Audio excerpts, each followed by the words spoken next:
नमस्कार, आप सभी का स्वागत है। मैं हूं आपके साथ शुभेंदु सिंह। यूपी में विधानसभा चुनाव की लड़ाई अब आगे बढ़ते बढ़ते 5वें चरण तक पहुंच चुकी है। कल 5वें चरण में 12 जिलों की 61 सीटों पर मतदान होना है, जिसके लिए सारी तैयारियां पूरी की गई हैं। 5वें चरण में जिन 61 सीटों पर चुनाव होना है, उसमें अवध और पूर्वांचल की सीटें शामिल हैं। 2017 में 61 सीटों में से 90% सीटों पर बीजेपी ने अपना कब्जा जमाया था। यही वजह है कि इस बार भी बीजेपी की कोशिश इस क्षेत्र में विजय पताका फहराने की है, लेकिन अखिलेश यादव भी इस बार सियासी समीकरण को साधते हुए अवध और पूर्वांचल को जीतने में लगे हैं। 5वें चरण में 692 प्रत्याशियों की किस्मत का फैसला होना है, जिसमें राम जन्मभूमि अयोध्या से लेकर प्रयागराज चित्रकूट में सियासी जंग होनी है। यहां बीजेपी को अपने किले को बचाने रखने की चुनौती है, तो वहीं समाजवादी पार्टी, बहुजन समाज पार्टी और कांग्रेस को सत्ता में वापसी की उम्मीद भी है। 5वें चरण में अयोध्या, प्रयागराज, चित्रकूट, अमेठी, रायबरेली, सुल्तानपुर, बाराबंकी जैसी सीटों पर चुनाव होना है। यहां बीजेपी के लिए फिर से सत्ता में वापसी करने की राहें आसान नहीं नजर आ रही हैं। बीजेपी को यहां अपने दुर्ग बचाने की बड़ी चुनौती है, तो वहीं कांग्रेस के लिए भी इस चरण में बड़ी चुनौती देखने को मिल रही है। कांग्रेस के सामने अमेठी और रायबरेली की सीट है, जिसे जीतने के लिए प्रियंका गांधी ताबड़तोड़ रैलियां कर रही हैं। लेकिन अब देखना है कि 5वें चरण के रण में किसका पलड़ा भारी होता है।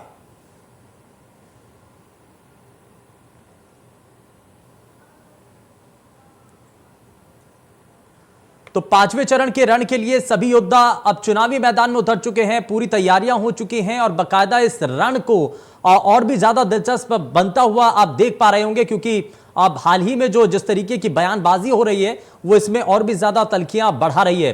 तो 5वें चरण के अंदर 12 जिलों की 61 सीटें हैं और ये बेहद महत्वपूर्ण, क्योंकि इससे पहले 2017 के अगर परिणामों पर नजर डालें तो भारतीय जनता पार्टी के गढ़ के तौर पर ये देखने को मिलती हैं। लेकिन इसमें इस बार उम्मीदें बहुत हद तक समाजवादी पार्टी को भी हैं, उसके गठबंधन को है। कांग्रेस पार्टी इस बार कोशिश में यह है कि इतने लंबे समय से जो सूखा बना हुआ था, यहां अपनी जो जगह है वो तलाश कर पाएं और अपनी जमीन को तैयार करके आगे पूरे प्रदेश के अंदर बढ़ा पाएं। लेकिन क्या इस बड़ी चैलेंज को स्वीकार करते हुए आगे जीत का रास्ता कितना आसान होता है कांग्रेस और समाजवादी पार्टी के लिए, और कितनी बड़ी चुनौती है भारतीय जनता पार्टी के लिए वापस से सत्ता में काबिज हो पाना? अब ये आप देखिए, क्योंकि दागी उम्मीदवारों की भी एक लंबी फेहरिस्त है, जो कि आप अपने टीवी स्क्रीन पर देख पा रहे हैं। समाजवादी पार्टी से 42 ऐसे कैंडिडेट हैं जिनके दागी उम्मीदवार के तौर पर उनके नाम सामने आते हैं। वहीं कांग्रेस पार्टी में 23 हैं, भारतीय जनता पार्टी से 25 ऐसे नाम हैं जो कि जिनके ऊपर कोई ना कोई मामला ऐसा चल रहा है। आम आदमी पार्टी के 7 ऐसे कैंडिडेट हैं जिनके ऊपर किसी ना किसी तरीके का मामला चल रहा है। अब जरा आपको ये पूरे सीटों के आधार पर जरा चेहरे भी दिखाते हैं। राजेंद्र प्रताप सिंह भारतीय जनता पार्टी से, इलाहाबाद पश्चिम से सिद्धार्थनाथ सिंह जो कि भारतीय जनता पार्टी के एक बड़े चेहरे के तौर पर हैं।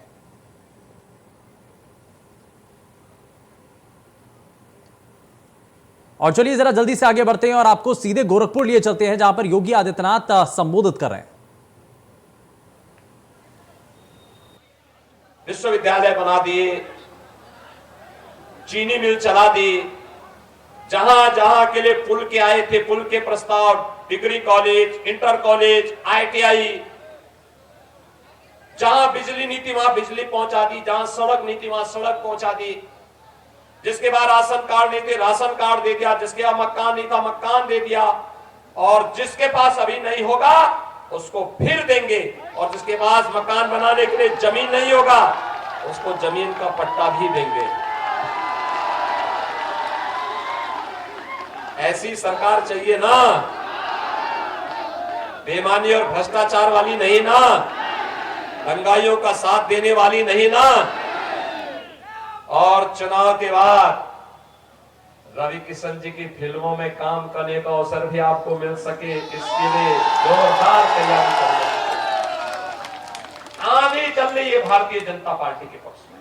भाइयों बहनों, कल चुनाव है 61 सीटों पर, 5वें चरण का, और कल यानी अब तक चुनाव, कल तक जो चुनाव होंगे, भारतीय जनता पार्टी पूर्ण बहुमत की सरकार बना करके आगे बढ़ चुकी है। और फिर छठे चरण में गोरखपुर क्षेत्र में चुनाव होना है और 7वें में वाराणसी में होना है। इसमें हमें फिर एक बार 300 पार के लक्ष्य को प्राप्त कर देना। तैयार हैं सभी लोग? सभी लोग तैयार हैं? दमदार सरकार चाहिए ना? पिछली बार गोरखपुर में 9 में से 8 जीते थे, इस बार 9 में से 9 जीतना है। तैयार हैं? इन 9 की 9 सीटों पर पिपराइच में महेंद्र पाल सिंह, गोरखपुर नगर से मैं स्वयं ही हूं,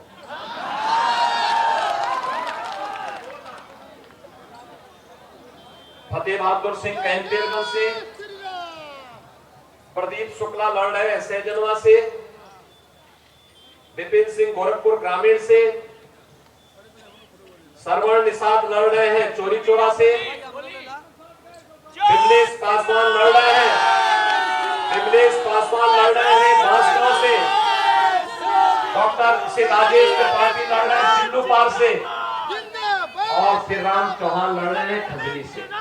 9 सीट है।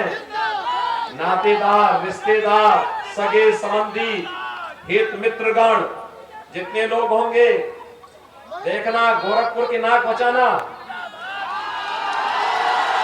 ठीक है ना?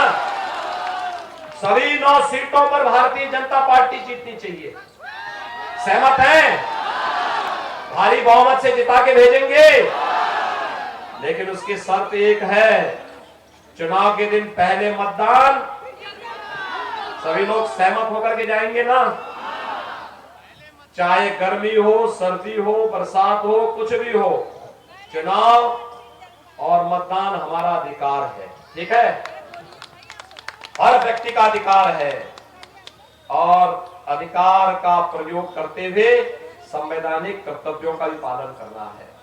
शांतिपूर्ण तरीके से अपने बूथ को भारतीय जनता पार्टी के पक्ष में करना है। सहमत है ना भाइयों बहनों? जब दमदार सरकार बनती है। तो गोरखपुर की आपने तस्वीरें देखी हैं। योगी आदित्यनाथ अगले चरण के लिए पहले से ही तैयारी कर रहे हैं और अगले आने वाले फेज को लेकर के जो वोटिंग होनी है उससे पहले ही सभी तैयारियों को सुनिश्चित कर लेना चाहते हैं और यहां पर जनता के साथ संवाद करते हुए जरा जल्दी से आगे बढ़ते हैं और हमारे जो आज के खास कार्यक्रम के जो खास मेहमान हैं, सबसे पहले जरा उनसे आपको मिलवा देते हैं। हमारे साथ अयोध्या से वरिष्ठ पत्रकार रमेश चंद्र बिष्ट कार्यक्रम में जुड़ चुके हैं। रमेश जी, बहुत स्वागत है आपका। प्रयागराज से हमारे साथ पत्रकार वीरेंद्र पाठक कार्यक्रम में जुड़ चुके हैं। वीरेंद्र जी, बहुत स्वागत है। भारतीय जनता पार्टी से प्रवक्ता आलोक वर्मा हमारे साथ कार्यक्रम में जुड़ चुके हैं। आलोक जी, बहुत स्वागत है। और कांग्रेस पार्टी से प्रवक्ता मलिक जावेद अंसारी साहब कार्यक्रम में जुड़ चुके हैं। मलिक जी, बहुत स्वागत है। सभी का बहुत स्वागत है। लेकिन शुरुआत जरा आलोक वर्मा जी आपसे ही कर रहा हूं। अब ये 5वें चरण को लेकर जो रण है ये बहुत दिलचस्प नजर आ रहा है। कई ऐसे बड़े दिग्गज हैं जिनकी साख दांव पर लगी हुई है। भारतीय जनता पार्टी के लिए चुनौती इसलिए भी बड़ी नजर आ रही है क्योंकि वापस से सरकार पर काबिज सत्ता पर आना है, तो उसके लिए वापस से उन्हीं सीटों को एक बार फिर से पहले की ज्यादा मजबूती के साथ इन चुनाव को जीतना होगा। 300 पार का आप लक्ष्य दे रहे हैं, लेकिन दूसरी तरफ जो आपके विरोधी हैं वो तो 400 पार का नारा दे रहे हैं।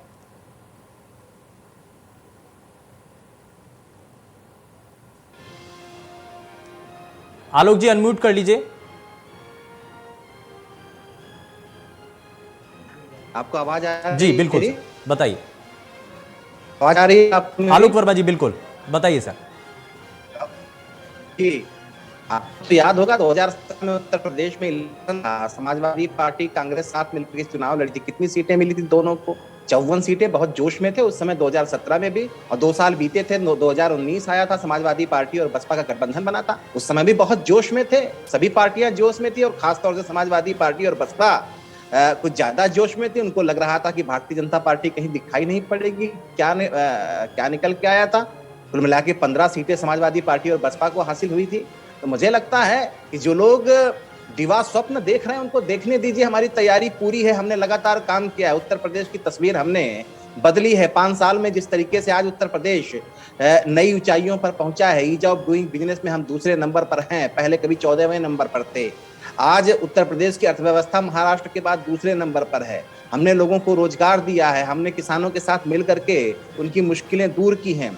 हमने उत्तर प्रदेश में कानून व्यवस्था बेहतर की है। 2017 से पहले किस तरीके की सरकार उत्तर प्रदेश में चलती थी बताने की जरूरत नहीं है। मुजफ्फरनगर दंगा किस तरीके से हुआ था, कौन लोग उसके पीछे थे, आप अच्छी तरीके से जानते हैं। मथुरा का जो वाकया था जिसमें 29 लोग मारे गए थे और उसके पीछे कौन समाजवादी पार्टी के बड़े चेहरे थे, ये भी आप अच्छी तरीके से जानते हैं। आजम खान के बारे में भी आप अच्छी तरीके से जानते हैं। और गायत्री प्रजापति बारे में बताने की जरूरत ही नहीं है। सत्ता सदन में बैठ के किस तरीके से वो क्राइम और करप्शन का खेल करते थे, और जब हमारी सरकार आई उसके बाद उनको जेल की राह देखनी पड़ी, आज भी वो जेल में है। तो सबको उत्तर प्रदेश की जो तस्वीर है सबको अच्छी तरीके से पता है किस तरीके से मुख्तार अंसारी एक इलाके में अपना राज चलाया करते थे, किसी दूसरे इलाके में अतीक अहमद चलाया करते थे, किसी तीसरे इलाके में एक चाचा होते थे और किसी दूसरे इलाके में दूसरे चाचा होते थे। 4.5 मुख्यमंत्रियों की सरकार है तो पूरे उत्तर प्रदेश में, पूरे हिंदुस्तान में जानी जाती थी। तो कौन ऐसा मासूम है उत्तर प्रदेश का जो इस तरीके के लोग जिन्होंने इस तरीके की सरकार चलाई, क्राइम और करप्शन की सरकार चलाई, उसको दोबारा लाना चाहते हैं, उत्तर प्रदेश की गद्दी पे दोबारा बिठाना चाहते हैं। तो मुझे लगता है जोश में रहने दीजिए, ठीक है, जोश में तो हर बार रहते हैं। हाँ। अभी हकीकत निकल के आएगी ना, 10 मार्च तक का इंतजार कीजिए, हाँ। हकीकत सब सामने आ जाएगी। ठीक है, मैं जरा मलिक जी को जरा जोड़ लेता हूँ। मलिक जी, अभी कहा जा रहा है कि जो तमाम दूसरे राजनीतिक दल है, खास करके कांग्रेस पार्टी के लिए एक लंबा सूखा हो चुका है। अब इस सूखे को हरियाली में बदलने के लिए तो बहुत ज़्यादा मेहनत करनी पड़ेगी। एक अच्छा मास्टर स्ट्रोक भी चला गया, लड़की हूँ लड़ सकती हूँ, आधी आबादी को टारगेट करके आप आगे बढ़े, लेकिन इस पार के चरण के अंदर बहुत हद तक कांग्रेस पार्टी की साख भी दांव पर है, न सिर्फ बीजेपी के लिए बल्कि कांग्रेस पार्टी के लिए। रायबरेली, अमेठी ऐसे, क्योंकि कांग्रेस का गढ़ मानी जाती है, आपको लगता है कि इस पार इस गढ़ को, इस किले को बचा पाने में कांग्रेस पार्टी कामयाब हो पाएगी? हम इस गढ़ को भी बचाएंगे और 5 राज्यों में भी हम सरकार बनाएंगे। मेरे भाई जो आलोक जी हैं उन्होंने काफी गुणगान किया, वो बता रहे थे कितने लोग कहाँ मरे। 5,13,226 लोग कोरोना के भेंट चढ़ गए, किस तरीके से मां गंगा में लाशें बह रही थी, अंतिम संस्कार के लिए लकड़ियां नहीं मिल रही थी।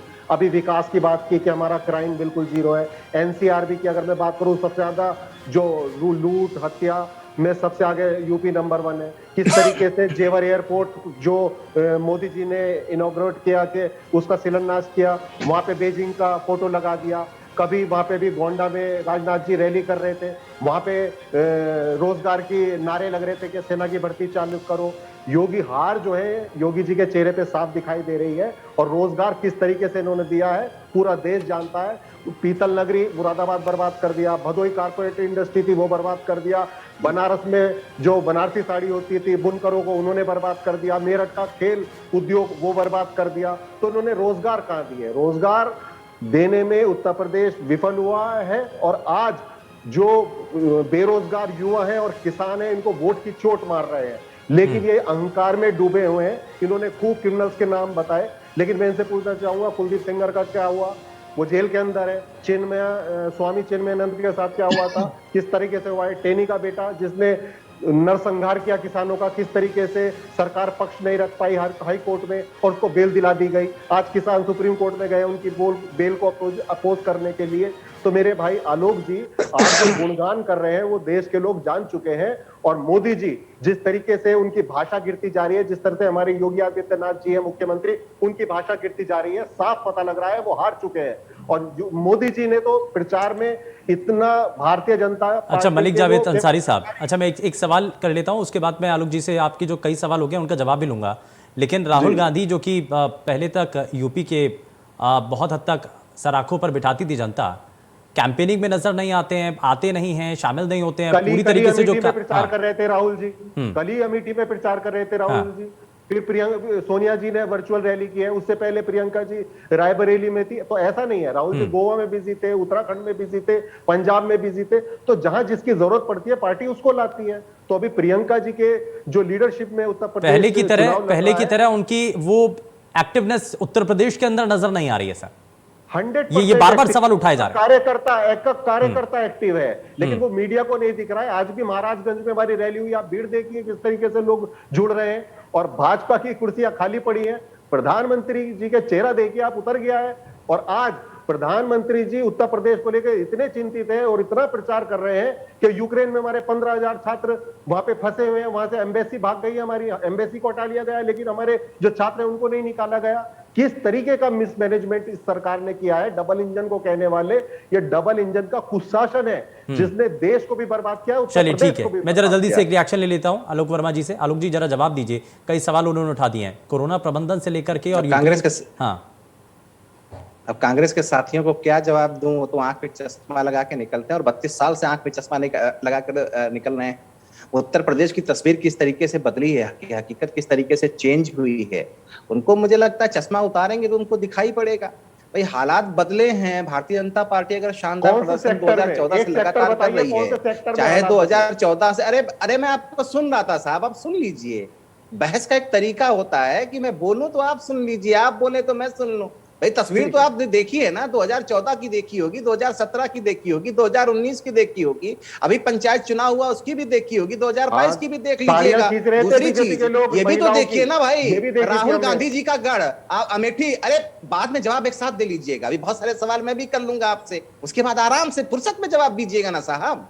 बिल्कुल भैया। अमेठी और रायबरेली आपका गढ़ रहा है, क्या नतीजा निकल के आया? आज आपके राहुल गांधी जी भी उत्तर प्रदेश में अमेठी से चुनाव लड़ने की हिम्मत नहीं जुटा पा रहे हैं, प्रचार करने के लिए उत्तर प्रदेश में उतर नहीं पा रहे हैं। मुझे लगता है 2022 का जब चुनावी नतीजा आएगा तो आपको दिखाई पड़ेगा। आज प्रियंका गांधी जी भी आपको दिख जा रही है ना, आने वाले इलेक्शनों में देखिएगा आपकी हालत वो होने वाली है कि प्रियंका गांधी जी भी आपको दिखाई नहीं पड़ेंगी। आप मुझे लगता है किसी और ठौर में देखिए, क्योंकि 32 साल से तो कांग्रेस उत्तर प्रदेश में आ नहीं पाई, मुझे लगता नहीं कि आगे कुछ और रास्ता आपका है। दूसरी चीज आपने पूछा कि हमने क्या किया, सवाल आपका ये था, मैं तो ये कह रहा हूं कि पहली है योगी जी की 19 मार्च 2017 को योगी जी ने उत्तर शपथ ली।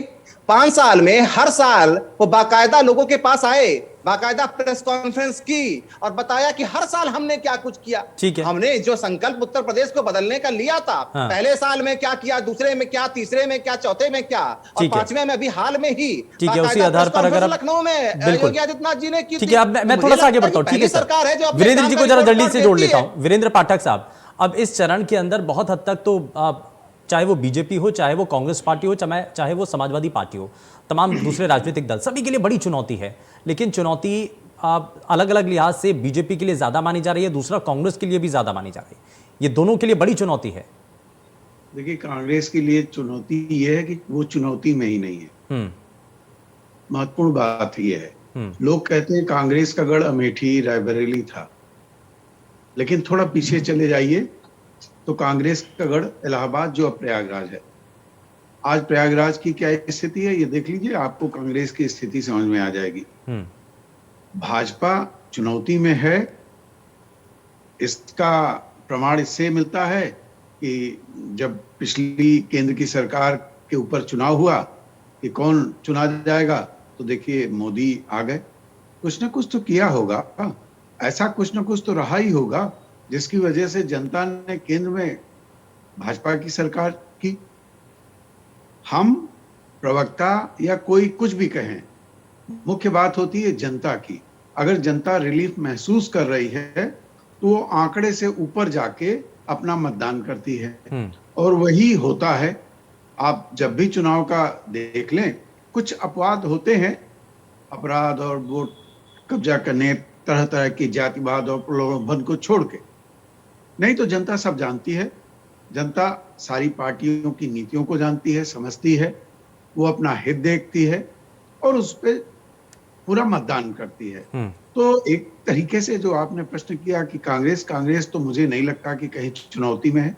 हाँ, भाजपा जरूर चुनौती में है कि वो सरकार बना पाएगी कि नहीं बना पाएगी। जी ठीक है, मैं जरा रमेश चंद्र जी को भी जोड़ लेता हूँ। रमेश चंद्र जी, शुरुआत के जो 2 या 3 फेज हम मान रहे थे, बहुत हद तक बीजेपी के लिए चुनौतियां थी, क्योंकि पश्चिमी यूपी में किसान आंदोलन की वजह से माना जा रहा था कि चैलेंज जो है वो बीजेपी के लिए बहुत हद तक ज़्यादा था। लेकिन उस सेटबैक को वो निकल चुके हैं और उस नुकसान को, कितना नुकसान हुआ खैर आकलन हो पाएगा। लेकिन अब जो ये फेज आ रहे हैं, ये स्कोरिंग फेज माने जा रहे हैं बीजेपी के लिए। कुछ ऐसे लोग हैं, भारतीय जनता पार्टी के नेता भी इसको लेकर के कह रहे हैं कि ये हमारे स्कोरिंग फेज चल रहे हैं और इसमें हम जितना ज़्यादा बेहतर करेंगे वो हमारी सीटें और बढ़ पाएंगी। आप कुछ ऐसा ही नजर आता है? जी, पहले दूसरे चरण में चुनाव को लेकर भाजपा की स्थिति कमजोर थी, लेकिन तीसरे चरण से इन्होंने पूरी ताकत लगा ली है। और रही बात अयोध्या और आसपास के क्षेत्रों में, तो यहाँ सपा और भाजपा की लड़ाई है। अयोध्या राम मंदिर वाली सीट भी जो है वो सपा से लड़ाई तगड़ी है। और 2012 में यहाँ से तेज नारायण पांडे सपा के जीते थे। फिर वही स्थिति है, भाजपा अपने ही गढ़ में पसीने पसीने है और इसको जीतने के लिए मुख्यमंत्री योगी आदित्यनाथ को सड़क पर उतरना पड़ा। संघ के लोग दिन रात मीटिंग कर रहे हैं। करीब 30 साल बाद साधु संत भाजपा का झंडा लेकर सड़क पर उतरे हैं। उसके बाद भाजपा के लोग जागृत हुए हैं। यहाँ के भाजपा प्रत्याशी वेद गुप्ता के चयन को लेकर खुद भाजपा के लोगों में नाराजगी है, संघ के लोग असंतुष्ट हैं। यही हाल ज्यादातर सीटों का यहाँ पर है, प्रत्याशियों के चयन को लेकर। हाँ, ठीक है, प्रत्याशियों के चयन को लेकर के एक बड़ा संकट यहाँ पर देखने को मिल रहा है। कहीं ऐसा तो नहीं कि अंदरूनी ये नुकसान पहुंचा पाए? आलोक वर्मा जी, जरा जल्दी से एक रिएक्शन इस पर। यहाँ का चुनाव जो है, हाँ, राष्ट्रवाद, संस्कृतिवाद, राम मंदिर पे लड़ा जा रहा है। ठीक है, और प्रदेश सरकार की नीतियों को लेकर लोगों में कोई उत्साह नहीं दिख रहा है। हाँ, ठीक है, लेकिन आपने एक बड़ा पॉइंट यहाँ पर रखा कि साधु संत भी अब सड़कों पर उतर चुके हैं और वो कैडर को लेकर के आगे बढ़ने की कोशिश कर रहे हैं। आलोक वर्मा जी, एक पॉजिटिव पॉइंट तो यहाँ पर ये, लेकिन दूसरा नेगेटिव पॉइंट यहाँ पर ये भी निकल करके सामने आता है कि अंदर अंदर जो कांग्रेस, भारतीय जनता पार्टी के जो नेता हैं जिनको टिकट नहीं मिल पाई है या अपने कैंडिडेट को लेकर के नाराजगी है, तो कहीं ऐसा तो नहीं कि अंदरूनी या भीतर खात जो है वो नुकसान ज्यादा पहुंचा दे बीजेपी को?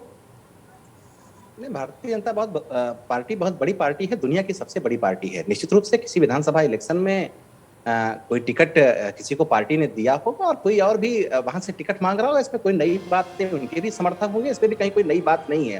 लेकिन भारतीय जनता पार्टी का एक कल्चर है, हमारे लिए सबसे बड़ा देश, उसके बाद पार्टी और उसके बाद व्यक्ति विशेष आता है। तो मुझे लगता है कि कोई कहीं पे इस तरीके के हालात नहीं पैदा होते कि कोई असंतुष्ट होकर के पार्टी प्रत्याशी के विरोध में या पार्टी के प्रत्याशी के खिलाफ चुनाव लड़े। हम सब मिल करके, जिनको पार्टी नेतृत्व तय करता है कि इनको चुनाव लड़ना है, उनको हम पूरी तरीके से चुनाव लड़ाते हैं। और मुझे लगता है कि भारतीय जनता पार्टी एक ऐसी पार्टी है जो सत्ता के लिए चुनाव नहीं लड़ती, वो देश की प्रगति के लिए, देश को आगे बढ़ाने के लिए चुनाव लड़ती है। हमारे सभी कार्यकर्ता, चाहे वो भारतीय जनता पार्टी के कार्यकर्ता हों, चाहे जो विधानसभा में जाने के लिए आगे बढ़ रहे हों, वो देश को पहले सामने रखते हैं और उसके बाद चुनाव लड़ते हैं। शायद यही हमारी जो तस्वीर जो आपको 2014 से बदली हुई लगातार दिख रही है, लगातार हम शानदार जीत हासिल कर रहे हैं, ऐतिहासिक जीत हासिल कर रहे हैं, उसकी वजह भी यही है। अगर 2017 की जीत आप देखें तो समाजवादी पार्टी और कांग्रेस को कुल मिला के 400 सीटों में से 54 सीटें मिली थी।